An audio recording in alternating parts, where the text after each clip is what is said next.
সাম্য হত্যা হয়েছে। সাম্য হত্যার আজকে প্রায় 11 দিনের মতো হয়ে গেছে, কিন্তু প্রশাসন আজ পর্যন্ত তাদের একটা আসামিকে ঠিক মতো বিচারের আওতায় আনতে পারেনি।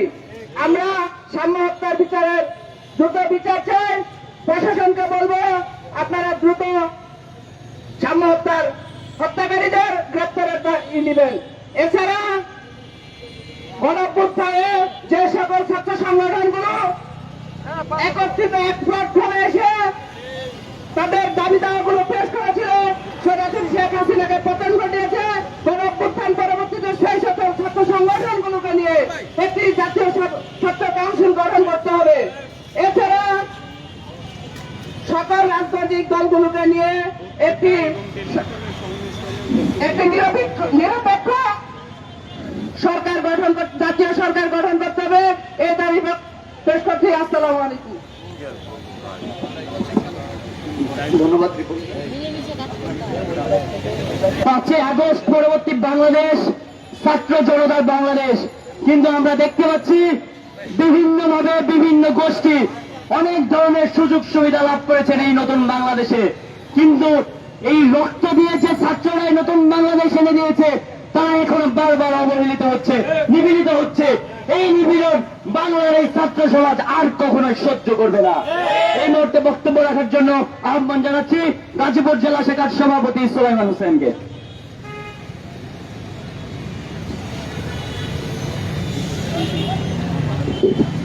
শিক্ষা অধিকার প্রগতি পতাকাবাহী সংগঠন বাংলাদেশ ছাত্র অধিকার পরিষদের আজকের এই বিক্ষোভ মানববন্ধনে উপস্থিত সকলকে ধন্যবাদ জানাচ্ছি। বাংলাদেশ ছাত্র অধিকার পরিষদ গাজীপুর জেলা শাখার পক্ষ থেকে আজকে এখানে দাঁড়িয়ে আছি। আপনারা জানেন যে আমাদের গত অনেক বছর হয়ে গেছে আমাদের ছাত্র সংসদ নির্বাচন হচ্ছে না। আপনারা কি ভয় পাচ্ছেন যে বাংলাদেশে আর কোন লড়তড়ি না হোক? আপনারা জানেন যে বাংলাদেশ ছাত্র অধিকার পরিষদের প্রত্যেকটা নেতাকর্মী এক একটা লোক। বাংলাদেশ ছাত্র অধিকার পরিষদ বিশ্বাস করে যে ছাত্র সংসদ নির্বাচন দিলে আমাদের প্যানেল থেকে এক একটা বেবি গিয়ে নির্বাচিত হবে। এর জন্য আপনারা হয়তো ভয় পেয়ে নির্বাচন দিচ্ছেন না। আমি অবিলম্বে ছাত্র সংসদ নির্বাচন চাই এবং সাম্য হত্যার বিচার চাই। আমি আমার কথা শেষ করছি। ধন্যবাদ সকলকে। এই মুহূর্তে বক্তব্য রাখার জন্য আহ্বান জানাচ্ছি ঢাকা জেলা উত্তর শাখার সভাপতি অর্ণব কুমারকে।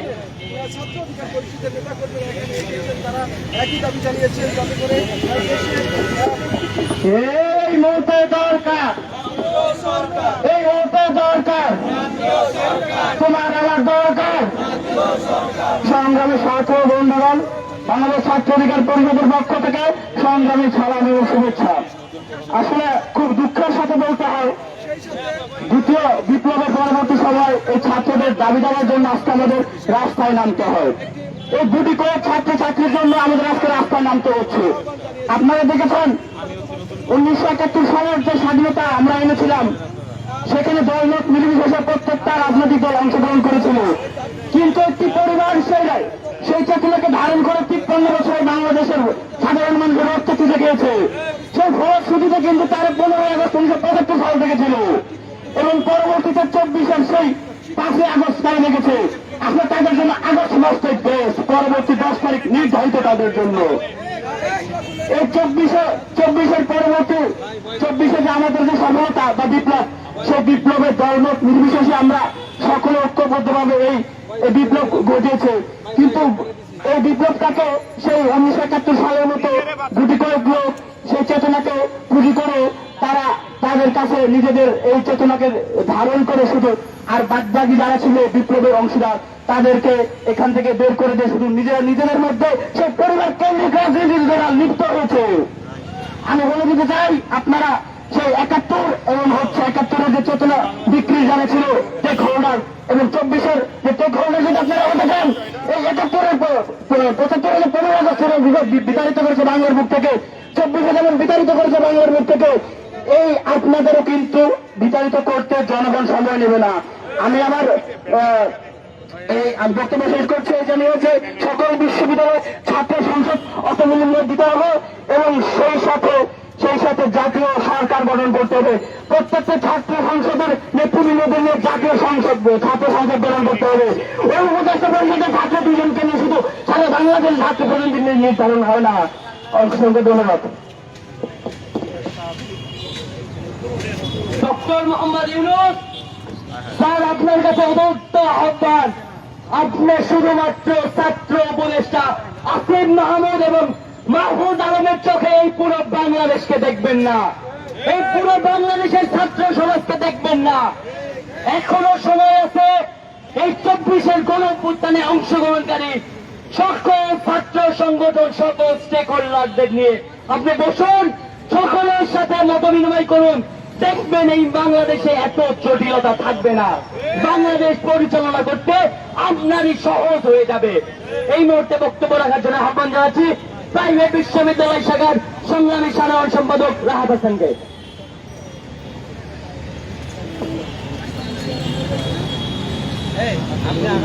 বিসমিল্লাহির রহমানির রহিম।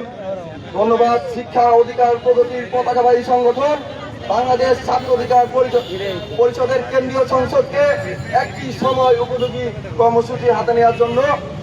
আমরা যদি বিগত বছরের দিকে তাকাই, বিগত বছরের 5 আগস্টে ফ্যাসিস্ট সরকার পতনের পর 8 আগস্ট যে উপদেষ্টা পরিষদ গঠন হলো, সেই উপদেষ্টা পরিষদে আপামর দেশের ছাত্রদের পক্ষ থেকে আসিফ এবং নাহিদ ইসলামকে ছাত্রদের প্রতিনিধি হিসাবে উপদেষ্টা পরিষদে বসানো হলো।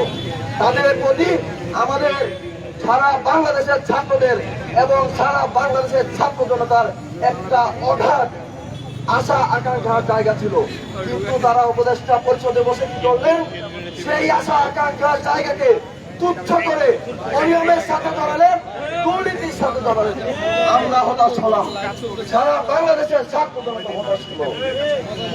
আমি আসিফ জনাব উপদেষ্টা আসিফ মাহমুদের কাছে জানতে চাই, ওনার সাবেক এপিএস যিনি দুর্নীতির সাথে জড়ালেন, দুর্নীতি দমন কমিশন ওনার বিরুদ্ধে দুর্নীতির যে প্রাথমিক সত্যতা পেয়েছেন, আমি ওনার কাছে প্রশ্ন করতে চাই, আপনি কি ধোয়া তুলসী পাতা? আপনার এপিএস যদি দুর্নীতিগ্রস্ত হয়ে থাকে, আপনার কি এতে কোনো দায় নাই? আপনার কি এগুলো খেয়াল রাখা দরকার ছিল না? আপনার মেনটেন ছাড়াই কি সে এই দুর্নীতি করতে পেরেছে? সুতরাং আমরা বলতে চাই, আপনারা উপদেষ্টার চেয়ারে বসে ছাত্র জনতার সাথে যে মস্করা করেছেন, সেটা আমরা মোটেও কাম্য করি নাই।